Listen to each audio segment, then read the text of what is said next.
Welcome to Parvez kitchen. இன்னைக்கு நம்ம என்ன பார்க்க போறோம்னா சிக்கன் கிரேவி 1 கிலோக்கு எப்படி செய்யறதுன்னு பார்க்க போறோம். ஃபர்ஸ்ட் கடாயில எண்ணெய் ஊத்திக்கிறணும். எண்ணெய் நல்லா காஞ்சு வர்றப்ப பட்டை வகைகள் சேர்த்துக்கணும். இந்த அளவுக்கு நான் சேர்த்துருக்கேன், நீங்க பாத்துக்கோங்க. நல்லா பட்டை வகைகள் நல்லா பொரிஞ்சதுக்கு அப்புறம் வெங்காயம் 2 வெங்காயம் பெரிய அளவு சைஸ் நறுக்கி வச்சிருக்கேன், அதை போடுறோம். நம்ம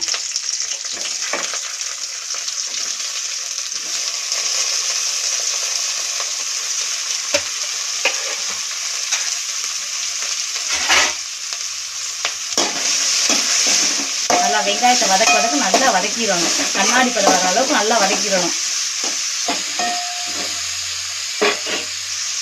இந்த அளவுக்கு நல்லா வெங்காயம் வதங்கினதுக்கு அப்புறம் 3 பெரிய சைஸ் பச்சை மிளகாய் நறுக்கி வச்சிருக்கேன், அதையும் போட்டுக்கலாம்.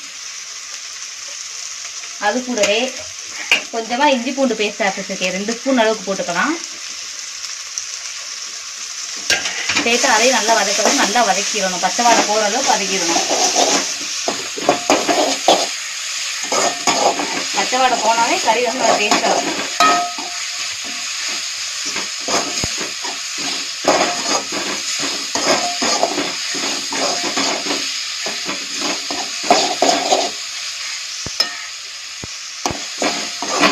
இப்போ இது கூடவே நம்ம தக்காளி சேர்த்துக்கலாம்.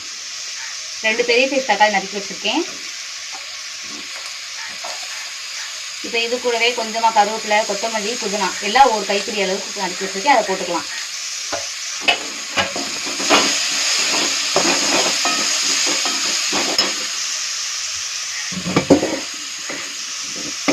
தக்காளி வெந்து வர்றதுக்கு கொஞ்சம் உப்பு ஆட் பண்ணிக்கலாம். தேவையான அளவு இல்லாம வச்சுக்கலாம்.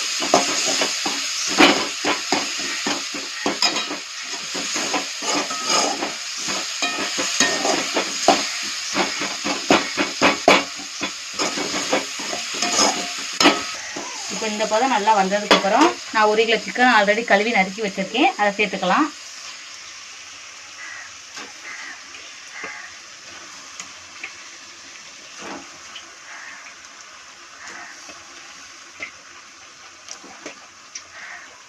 தக்காளி வெங்காயம் சேர்ற அளவுக்கு ஒரு கிண்டு நல்லா கிண்டி விட்டுடலாம்.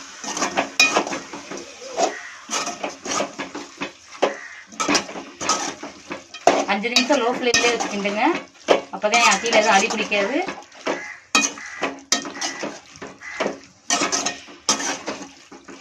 நம்ம ஏற்கனவே உப்பு கொஞ்சம் போட்டிருக்கோம், பத்தலைன்னா இன்னும் கொஞ்சம் உங்கள் தேவைக்கேற்ப கொஞ்சம் போட்டுக்கோங்க. நான் கம்மியாக போட்டதுனால இப்போ கொஞ்சம் எக்ஸ்ட்ரா ஆட் பண்ணிக்கிறேன்.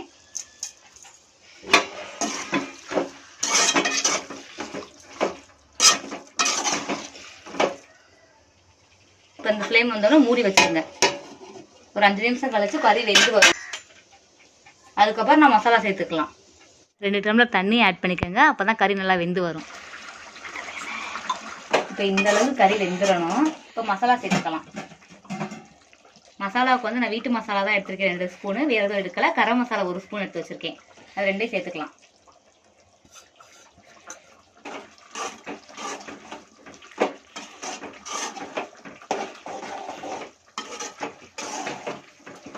எங்கள் வீட்டில் அதிகமாக காரம் சேர்க்க மாட்டோம், அதனால் நான் கம்மியாக மசாலா சேர்த்துருக்கேன். உங்களுக்கு வேணால் எக்ஸ்ட்ரா 1 ஸ்பூன் ஆட் பண்ணிக்கோங்க, வீட்டு மசாலா தூள் இருந்துச்சுன்னா. பச்சை வாடை போகிற அளவுக்கு நல்லா கொதிக்கணும், அப்போ தான் நல்லாயிருக்கும் கறி.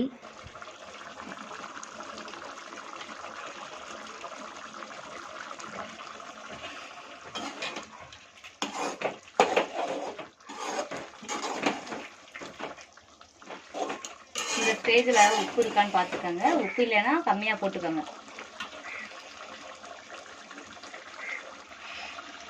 இப்போ இந்த அளவுக்கு கிரேவி இருக்கணும், இந்த பதத்துக்கு இருக்கணும். இப்போ நம்ம என்ன பண்ணணும்னா லோ ஃப்ளேமில் வச்சுட்டு கொஞ்சமாக புதினா கொத்தமல்லி அதுவே நறுக்கி வச்சுருக்கோம், ஒரு கைப்பிடி அளவு அப்படியே பரவலாக தூவிடணும்.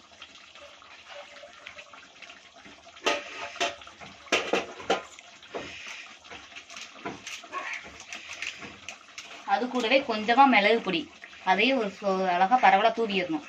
தூவிட்டு லைட்டாக அடுப்பை லோ ஃப்ளேமில் வச்சுட்டு ஒரு கிண்டிட்டு அடுப்பு அமைச்சிட்டா நம்ம அழகான சிக்கன் கிரேவி சாப்பிட சுவையாக இருக்கும், ரெடி ஆயிடுச்சு. இந்த வீடியோ பிடிச்சிருந்துச்சுன்னா லைக் பண்ணுங்கள், ஷேர் பண்ணுங்கள். சிக்கன் கிரேவி நீங்களும் செஞ்சு பார்த்துட்டு எப்படி இருந்துச்சுன்னு கமெண்ட் பண்ணுங்கள். இந்த மாதிரி நிறையா சமையல் வீடியோவுக்கு பர்தீஸ் கிச்சன் சேனலை சப்ஸ்கிரைப் பண்ணுங்கள். தேங்க்யூ ஃபார் வாட்சிங்.